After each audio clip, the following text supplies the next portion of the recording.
Hello, how's it going?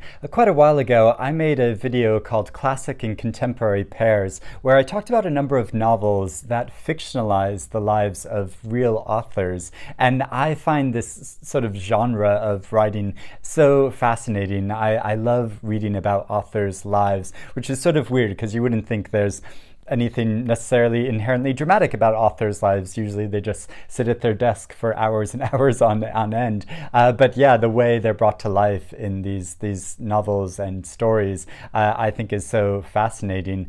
And I also love seeing that represented in movies. And just recently, Ariel Bissett put on her channel a video about her favorite films about writers. And so I thought I would do the same and talk about some of my favorite films that center around writers as well. And I want to talk about films that are different from the ones she's talked about. And one new film I saw really recently is Tove or Tova, about Tove Janssen. I feel like Trixie Mattel when she's doing her like bad Scandinavian accent. Tove Janssen.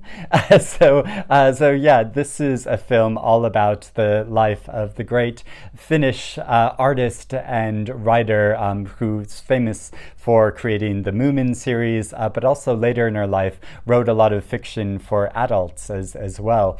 And this is such a moving, beautiful film. I don't know if it's actually out yet. I watched it as part of a film festival, and but yeah, it's so well done, so good. It focuses mainly on her early life, so her development as an artist, being an artist separate from the artist that her father is, and her discovering her sexuality and her complicated relationships, and just sort of striking out on her own. And yeah, it's such a good film and so well done. It's so yeah, beautiful how it encapsulates that process of how she became an artist. And I just think she is just such a wonderful, lively, warm personality that radiates out of her art and her writing, and that's really translated in the film, and shows the real playfulness of her life. And so I thought that was so well done. Another one of my absolute favorite films that is about the life of a writer is The Hours by Michael Cunningham. Of course, I love the book as well, and I talked about it in my initial video, but it's one of those rare films that I think the film is really just as good as the novel, and shows sort of different aspects of this story and about Virginia Woolf's life than the novel does. And so yeah, when I saw this in the cinema for the very first time when it just came out a long time ago, I was just weeping and in tears, because it is about the life of Virginia Woolf, but it is also about the life of a poet in the modern day sections of the story. It shows the life of an acclaimed poet who is suffering who's HIV positive, and who is dying. And when it got to a particular part of that section, I was just weeping. I was in absolute tears, and I've never cried that hard in a film before. But my partner was actually really disturbed because I was crying so hard during this section. But it just moved me so much, and I thought it was so artful and beautiful how this film shows the writing life of Virginia Woolf, and how Nicole Kidman played that part, and how it focuses like on her hand as she's writing, and is trepidatious about putting words down on the page, and is really carefully thinking about what she is writing. And it shows that ambivalence and that uncertainty that surely a lot of writers feel, and it portrays that in a number of ways, as well as the issues she was obviously dealing with in her life. And yeah, so I think this is an incredible film. Another longtime favorite is a Spanish film, The Flower of My Secret, directed by Pedro Almodovar, which is all about a writer of popular romance novels who writes under a pen name,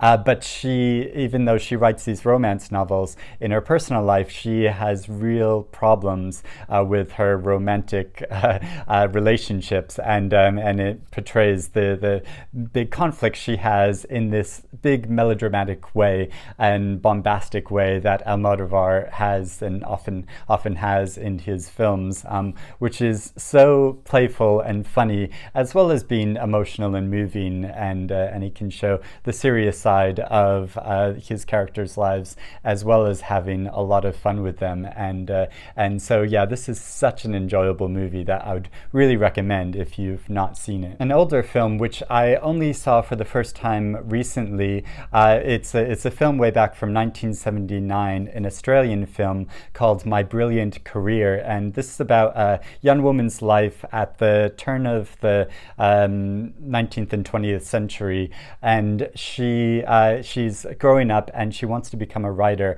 but she finds herself stuck in these sort of societal conventions and relationships that are sort of arranged for her, a marriage that's sort of arranged for her, and yeah, it's about her struggle to become a writer and express herself creatively against the constrictions of the society around her, which is an issue that I know a lot of writers have had in their lives of wanting to express themselves creatively and struggling to do that under the circumstances that they live under. And I thought this was so well done. It's very moving and beautifully shot, and yeah, it's just a great film. In Ariel's video, she talks about a classic Stephen King film of Misery, which I absolutely love as well. But there's also another film based on a Stephen King book that is all about the life of a writer. Actually, there's multiple ones, but another really great one, and one of probably my favorite films, is The Shining,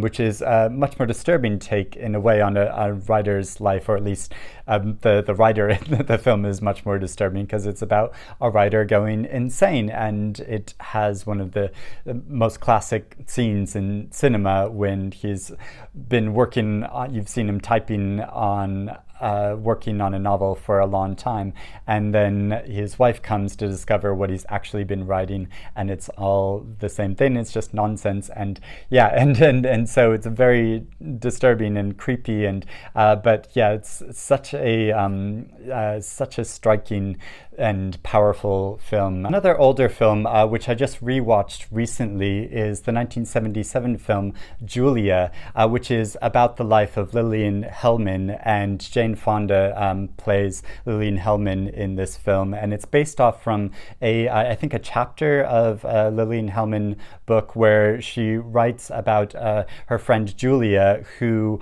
was an anti-fascist activist during the Second World War, and how her experiences trying to locate her friend Julia, who sort of goes missing for a while, and then getting involved in this plot and this resistance movement against fascism, and the scenes are so like tense, and you're sort of thrown into this whole like mysterious world as she travels to Europe to try to track down her friend Julia.